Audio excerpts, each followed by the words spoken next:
people have so much creativity inside them. It just can't help but come out in different ways. And quite often, these people also seem to have a calling to help others bring out their creativity. Hi, my name is Abby Gatling, and welcome to Creativity Uncovered.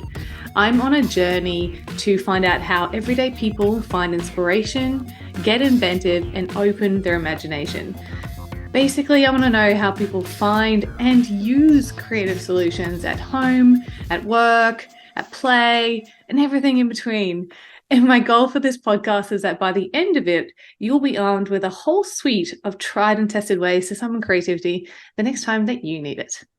Today, I'm very excited to be speaking with Karen DeLoach, who is an artist, an author, a filmmaker, an actor, and she's on a mission to teach and to stir up creativity in others.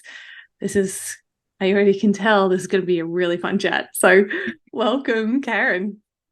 Oh, thank you so much. Yeah, you summed it up and spoke it really well. So I appreciate being online with a fellow creative who understands and feels this calling and drive as well. So thank you for having me. Oh, you're welcome. I'm really pleased that you have decided to have this chat with me because I'm very intrigued. I'm very intrigued by you. We did have a very brief chat a couple of weeks ago, and my mind's been running since then about all the questions I want to ask you. But I think where I would love to start is about what is your history with creativity and your relation to creativity? Well, my father is an Irish storyteller. He just was on vaudeville, loved to tell stories, and my parents loved musicals. So there was always, my mom's dad was in the Philharmonic Orchestra in New York City playing the violin. So there was a lot of creativity already in the family. And when I was 10 years old, living outside of New York City, our class went to the New York World's Fair, where they brought Michelangelo's Pietà all the way from the Vatican in Rome to America. And I had the privilege at 10 years old to stand in front of this masterpiece just a few feet away with my mouth open while the rest of the class wanted to go see dinosaurs. I was astounded that a human being could carve this out of one piece of marble. And I've been intrigued by art and artists ever since. I didn't imagine I'd be an artist. I don't feel like I was born with natural artist talent. I couldn't draw naturally. I learned, though. I had some very good instruction. And I loved theater and drama and always had drama production. So the arts are a big part of my family and who I am. Oh my gosh, that's so cool. I love the fact that when you saw that you must have been like an appreciation for art and artistic creation must have been instilled in you by your parents, whether you knew it or not, the fact that you were so interested in that in that artwork. It's true. Yeah, my father was military. We moved a lot, but everywhere we went, my mother made sure we went to whatever museums or galleries, and we were near some big cities. And I was intrigued. And my family would go marching through fast, and I'd be reading and looking at everything. It's like I couldn't get enough. So I guess it shouldn't be a huge shock that I ended up writing an art history and appreciation textbook for my college class. And my mom actually is the one that helped me edit this. It's 1,800 images. It's all about the pictures because it's a visual art book I teach in college. And besides that, they have to use my how to draw book so that they can truly appreciate something they try. And that is, as you mentioned before, part of my passion, because I believe all of us have creativity inside of us. We got half of our brain, that's right brain creativity. And unfortunately, at least in our culture here in America, it is not the side of the brain that's rewarded in school. So you have these 5-year-olds, when you ask them, do you like to sing and dance and bang on the drums? And they say yes, and color with crayons. Yes. You ask 15-year-olds that same question, and about 90% say no while they're listening to Led Zeppelin on headphones, music from my generation. So something happens in those 10 years that is not because they lose it. It's because it's kind of squashed, while left brain logic and critical thinking and judgment and memorization, and those are the skills that are rewarded. And those are the skills that are said you're going to need when you find jobs. And they're the skills that most of us spend our time developing, and not our right brain creative side.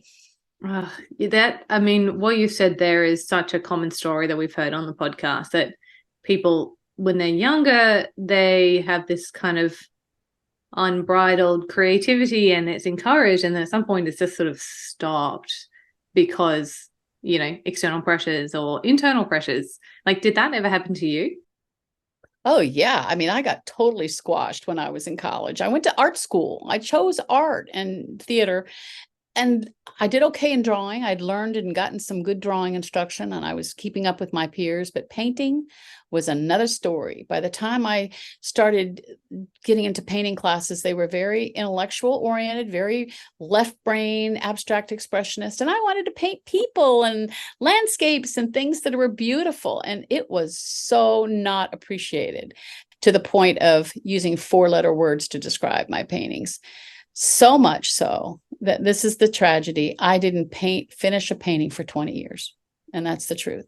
They convinced me I was a 3-dimensional artist. I went into ceramics, which I love, and I still do sculpture and ceramics, but they did not encourage my ability to paint or teach me how. So, even though I was already a teenager, upper teenager, it really did completely squash my ability to finish a painting and it was subconscious. It wasn't like, oh, I'm going to start this painting and this time I'm going to finish it. It wasn't even, it was on my radar. Oh, I want to do this. I started having children. I wanted to paint them, and I couldn't do it. And then all of a sudden I'm moving and I'm looking at all these unfinished canvases and like, what's wrong with me? And then I discovered a mentor. He was an old school painting teacher, had been to the Chicago Art Institute when they actually taught people to paint. And he taught me how to paint. It was the mechanics I was missing. It was the foundational color theory and how to mix and match colors. And because I wanted to be more naturalistic or realistic or, impressionistic, I needed those skills to pull it off, which I didn't have. And so I understand how it feels when your own personal creativity, which is the sensitive side of us, it's gentle and sensitive. And so that part of us that's intuitive and has imagination is easily crushed. It can't stand up under criticism and judgment and perfectionism and all of these left brain bully ideas. So instead of the left brain serving the right brain, we have the opposite. And I think as a human race, we suffer as a result, all of us. My sons are musicians. My husband's a musician. They chose music, and they have spent their lives pursuing excellence as musicians, which is hard to find rewards other than the joy of doing what you love. And I still hope that they get to a point where it pays off. But meanwhile, they've just done everything they can to be excellent at their craft and to write their own music. They do the videos themselves for their music videos. They do their own illustrations and posters, and they are full hands-on musicians. And they went to Germany in order to find a way to get produced, and met beautiful German girls and gave me little half German grandbabies. So I'm on a mission to go there too.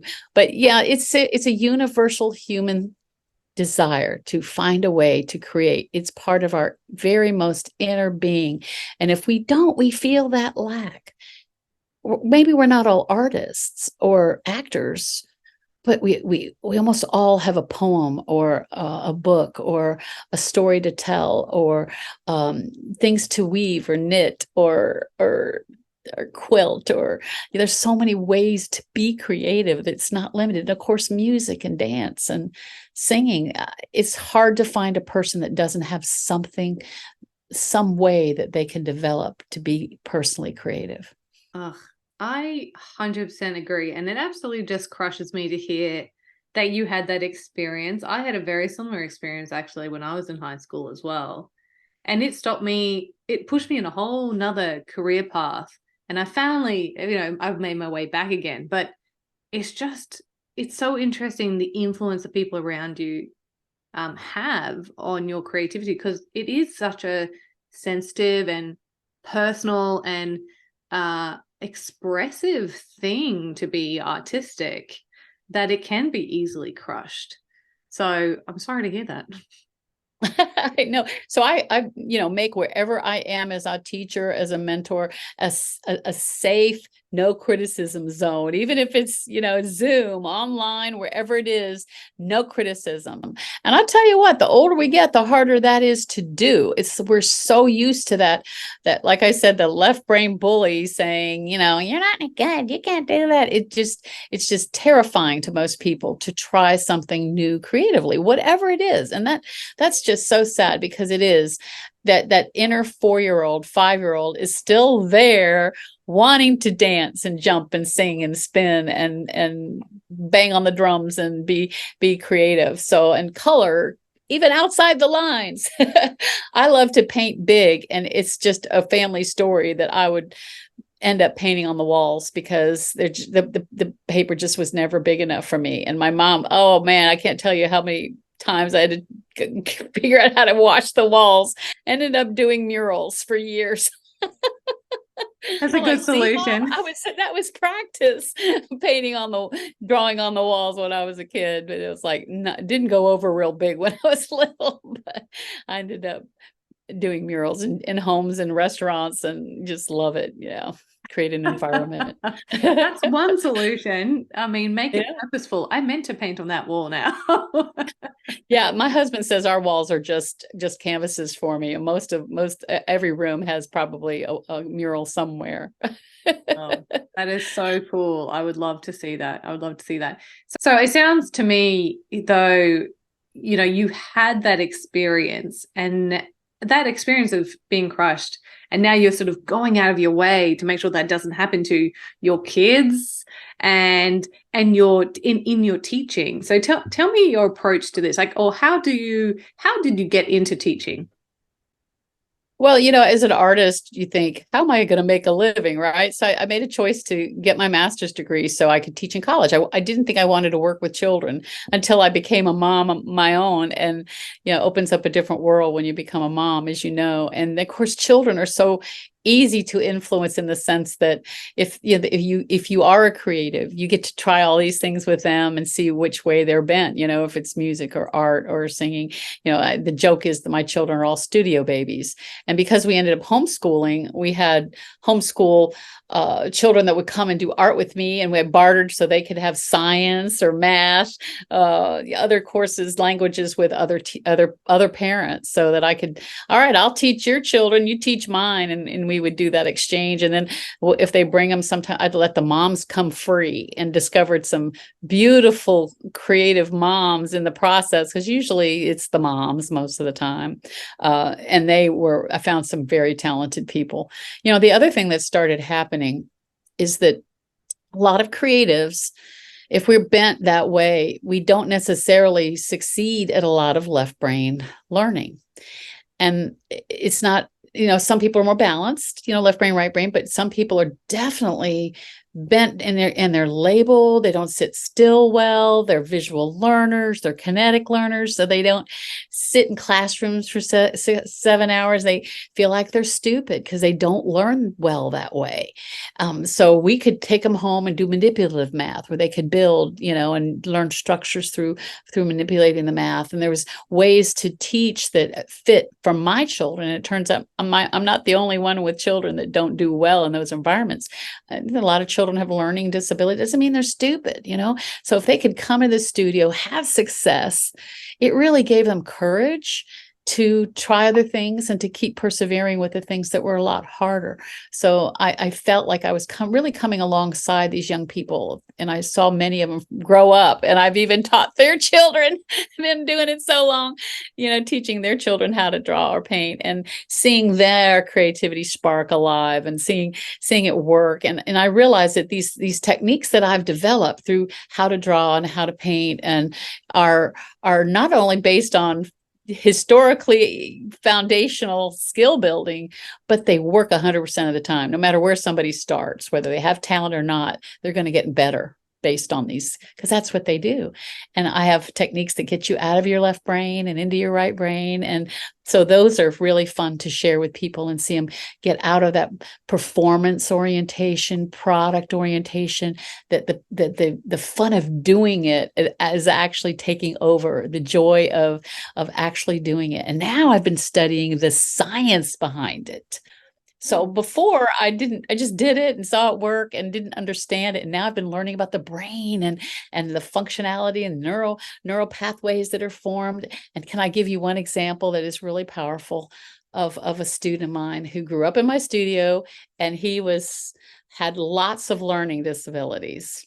And his mom was an expert at helping him, but he was so good at art. He even won the largest youth competition here in the Low Country, not only first place, but grand prize.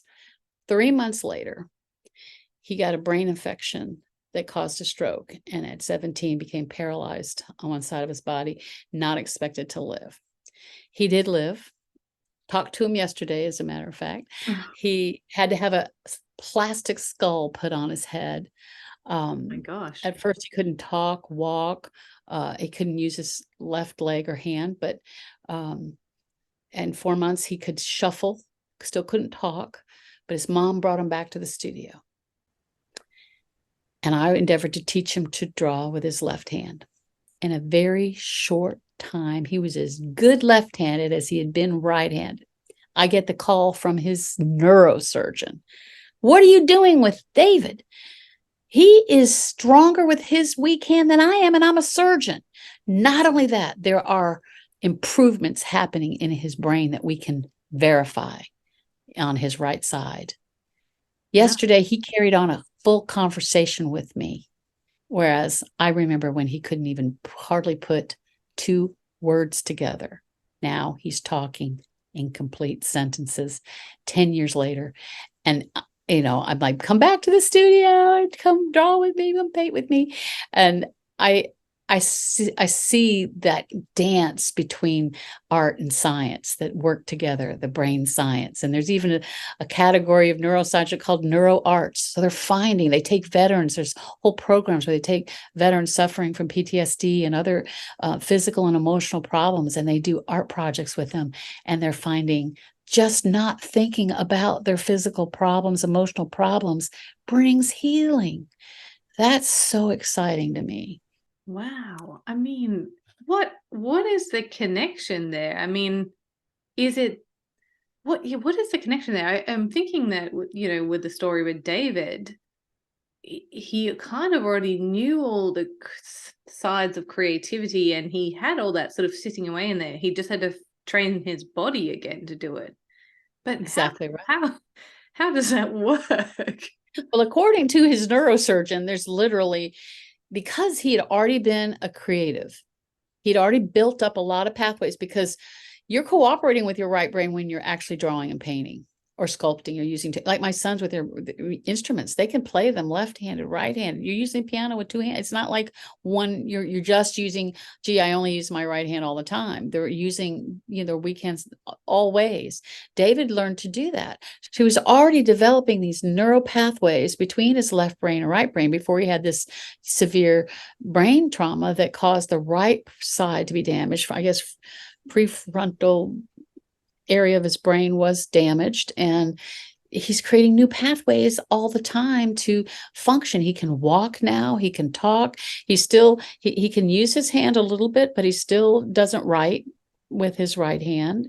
He's still in therapy, but seeing him have a life, laughter, he has full function of his face and his hand, he does, people could look at him and not know that he had that severe an injury, and the part that art played. And then there's my friend that came to the studio with her children, and she got diagnosed with a severe I guess category 4, stage 4 breast cancer, both sides, 6 months to live. I brought her into the studio while she was in radiation, chemo, mastectomy, rebuilding. Didn't expect to be around for this big show. It was a porcelain room installation, and I had her in my studio working with her hands the whole time. And not only was she there, 10 years later, she's still here and cancer free. So she says it helped save her life. Now, how do you explain that? I can't tell you all the science behind it. I just know that having a project, having something creative to do, something hopeful to look forward to, and the fun of doing it helped her recover from a possibly fatal diagnosis. I mean, I have a sister-in-law that died from that same diagnosis last year. So I know that art had its part to play. And I believe in it. It's helps people emotionally. And you described it. It's a way to express your innermost feelings, whether it's through poetry or dance, however you want to do it. It's important because there is a sense of significance that happens in us. A child, when they get praised by their parent when they're spinning and dancing or banging on the drums, is going to want to do that again. They're going to be encouraged to keep doing it. And of course, we see what happens when they're the opposite. But it's never too late. And I'm here to tell you, it's not too late for you. You're not too old to try something new. And that's part of what I do with people when I work with them one-on-one. I find out what their goals are, what their inner heart dreams and desires are. Where do they need to go? Maybe it's not to be an artist. Maybe it's because there's something else percolating, a book percolating in them, or some kind of storytelling, or you never know. It's there. And I love to see it, and I can see that happening with the people I get to work with. Take them where they are to help them get to where they want to go. Yeah. Why is that important to you to help people on their creative journey? Well, that right side that is so sensitive, and for most people underdeveloped and discouraged, at least, if not crushed, is the intuitive, imaginative, sensitive side of our soul that connects us with our creator. I mean, I believe it's very spiritual, that we're spiritual beings, and that as we touch, we're the only part of creation that can enjoy beauty. And we look around creation and we see beauty, and we can acknowledge that we're the ones to see color. We can see the colors as they change during different seasons, or enjoying the sounds of water that makes, and all the vibrations and things that happen. It is amazing that we are the ones that can appreciate this. Why is that? Because we're made in the image of our creator. So when that part of us has been diminished, maybe we chose to be parents, or a career, we poured ourselves into our career, into our families, and now that we're older, some of us are older, we're going, okay, now what else can I do to pour myself into others, and how can I still feel significant and have purpose, and not just lay back and say my job is done and turn on the tube or whatever. There's still more. There's more to life. Let's live the whole time we're alive. And it's exciting to me. It's not too late. I'm a baby boomer, and we're a huge generation of people reaching not necessarily retirement. I guess some are, but we want to still be fruitful and active. And it's a way to just keep that part of our brain alive and awake and functioning in so many wonderful ways. That's cool. I love it. It's sort of your way of giving back, or giving to your community, it seems, so by sharing your talents this way. So you mentioned before that everyone is creative, and it might just, be hidden away somewhere. How do you think people, anyone who's listening today who may be thinking they're not a creative person, what steps do you think they should take to start to discover their creativity? That's a really good question. That's a wonderful question, because some people too are afraid of AI. Are this whole chat GPT and AI is like, what, are they going to take over my job? All these fears and being scared of it. And that's the anecdote is, okay, I've got this. I can acknowledge that I have half a brain that is for the creative, that must be there somewhere.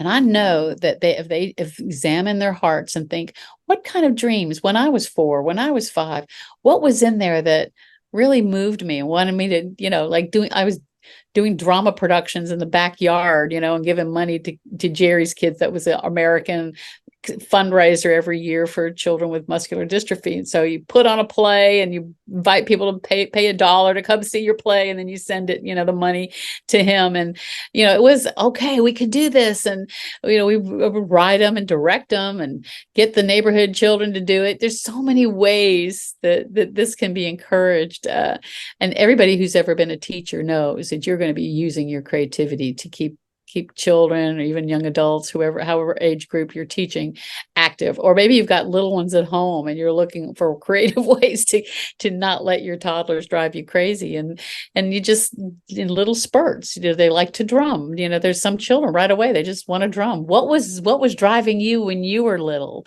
What were you thinking about? Did you notice the trees? Did you notice animals? People love animals, and they love to take care of animals and pour themselves. There's so many ways to be creative. It's like an infinite number of ways. And I've never met anybody that didn't have some type of creative gift inside of them. Yeah, that's true. I think thinking back to your childhood and what made you happy and what you were interested in is such a cool place to start, because so often we just don't remember that, or we don't see the significance of that. But I do think that can give you clues for what you could explore now as an adult. So yeah, I think that's really cool. And I just want to ask you one more question as well. I think that's a really great practical tip. Tell me, you've written some practical books, you've shown us two just before. How did you get into that? Because that's a whole nother thing. Like, you started with your painting, then you moved into ceramics and things like that, and acting, and now writing. That's a whole plethora, like a whole lot of different talents there. How did you get into the writing of books, and why did you do that? That's a good question, because it was never on my radar. But really, basically, the How to Draw book was inspiration from God, because it was like, these techniques you've learned that are helping people, I want you to write them out, these exercises out. I didn't even know I was going to use them, in college, teaching college. And because I was using these techniques to teach in the homeschooling world for 30 years. So it wasn't until I raised my children and stopped homeschooling that I went to teaching in college. And then, something that bothered me when I was an art student, that every art history course I took, especially in graduate school, was taught by someone who was an art history professor. They might have had artistic dreams, but they ended up being professors. And they're the ones that write the textbooks in college. 90%. I haven't seen any in any of the colleges that I participated in or I've looked at. I looked at other publishers' books, many publishers' books. I've been handed them to teach in different colleges. And they've all been written by professors of art history. Now, I'm not saying they aren't art lovers. I'm not saying they aren't very knowledgeable. They all are. But I'm telling you, as an artist, they don't understand us hardly at all. Plus, I'm in a more rural state now. I'm in South Carolina, and the school I teach in, most of my students are going to college to learn a practical trade, maybe in the health services or engineering or mechanical type degrees, but they have to take an art class or music class. So they aren't really there because they love art, but they're going to leave my class and they're going to love something about art. I have a mission, so this big book, came about in 2020, and it's my heart, because since I told you I was 10 years old looking at Michelangelo's Pietà, I have been an art lover of art history. But from the artist's point of view, the beauty of what people can create when they share and express from their hearts. The cover of my book is a local artist who grew up on a barrier island in South Carolina in the Gullah culture. Gullah are West African descendants of slaves that were given an island in the Civil War They speak some English, but their language is this unique combination of West African and English called Gullah. And they have a culture with incredible arts and crafts, these amazing sweet grass baskets that they make, the colors that they wear. They create a culture. And Jonathan Green, who grew up there, shares the beauty of his culture. And he chooses not to focus on the fact that they were descendants of slaves and the horrors, which were absolutely real. He chooses to celebrate the color and the beauty and the vibrancy of the people who were fishermen and farmers, and they went to church, and they wore big hats and colorful clothes, and he celebrates his culture in a way that is just so appealing. And most of my students have never heard of them. They never saw somebody of my color can make this make these incredible statements. And I make them write about one of their favorite artists in there. And very often Jonathan Green is one they choose, which I made that on purpose. I want them to find some type of art that moves them.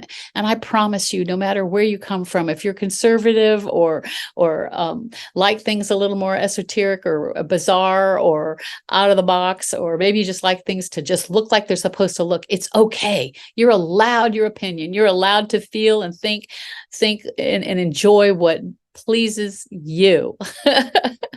Yes, love that. And yet, while you were saying that, I was just thinking back to your story about, you wanted to paint this certain way and they were trying to force you to do another way, and how it would have been amazing different change in your story if they had just encouraged you to enjoy what you like and encourage you at that point, rather than trying to force you into this box. And I think that also goes back to your other point of thinking about to what you did as a kid and what makes you happy there, and trying to refine that now is that sometimes, it might not be that same thing that you did as a kid, but you try that, and if it doesn't suit you, you try something else, and just keep going until you find that magic fit.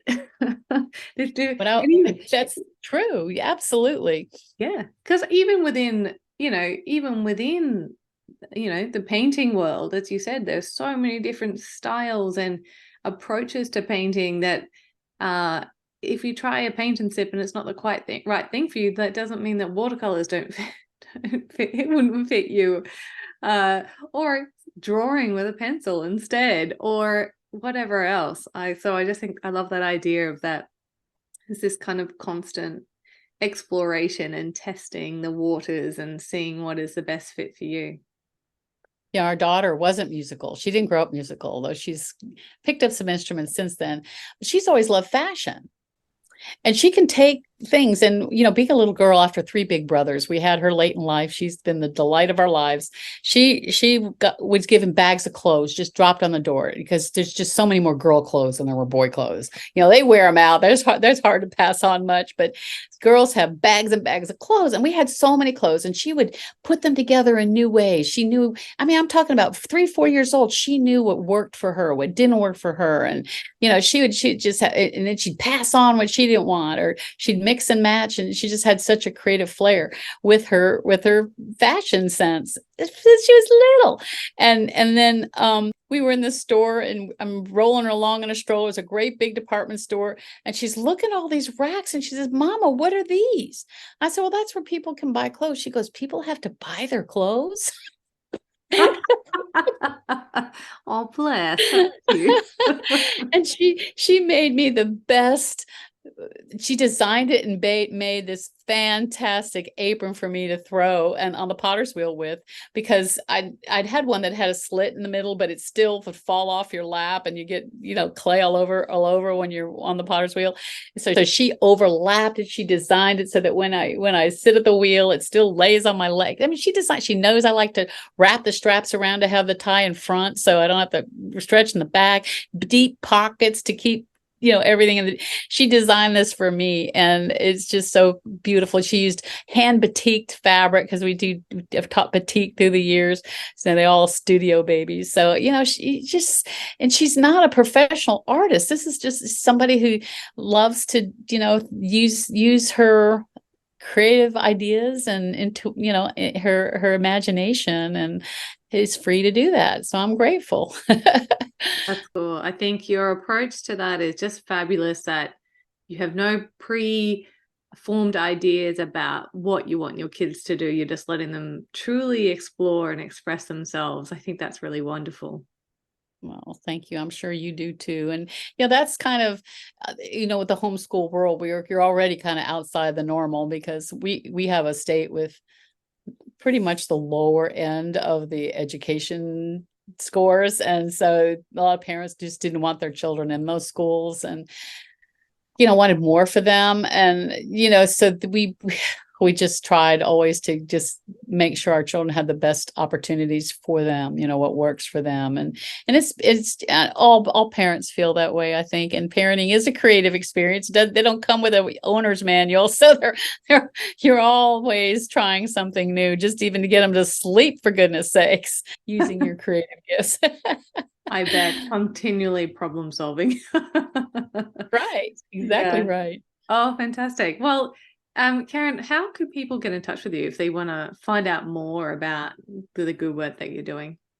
Well, thank you for asking that. Yeah, I have a website, and I have a free book that I'd love to give people with my philosophy of creativity and how you can get healing from it. It's called Art as Self Therapy: 5 Steps to a Healthier Soul. And it can be accessed through www.karendeloach.com/gift. And that's a free gift. And that you can also go to my website, which is www.karendeloachart.com. And you can see some examples of my artwork there. Wonderful. And I'll whack those URLs in our show notes so everyone can access them and access that lovely free gift from you. But thank you so much for joining me today, Karen, and sharing all your stories. It's wonderful to hear. And I don't know if it's just post-COVID, but I'm still so excited to hear foreign accents. We didn't hear them for so long. So I appreciate you joining me. Well, likewise, you have a foreign accent to me too. Oh, I know. We're all foreign here, but no, thank you very much. And I also want to say thank you to everyone who's tuned into Creativity Uncovered today. I really hope that this episode has inspired you to get out there and just try a few different artistic or creative endeavors. And as always, I really hope that it helps you summon creativity the next time that you need it.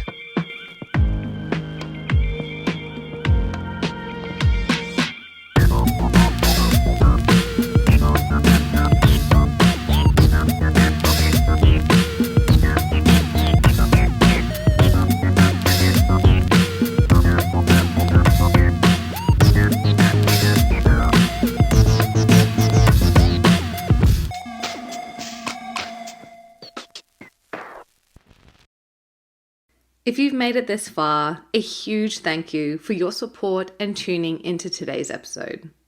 Creativity Uncovered has been lovingly recorded on the land of the Cubby Cubby people, and we pay our respect to elders past, present, and emerging. This podcast has been produced by my amazing team here at Crisp Communications, and the music you just heard was composed by James Gatling. If you liked this episode, please do share it around and help us on our mission to unlock more creativity in this world. You can also hit subscribe so you don't miss out on any new episode releases.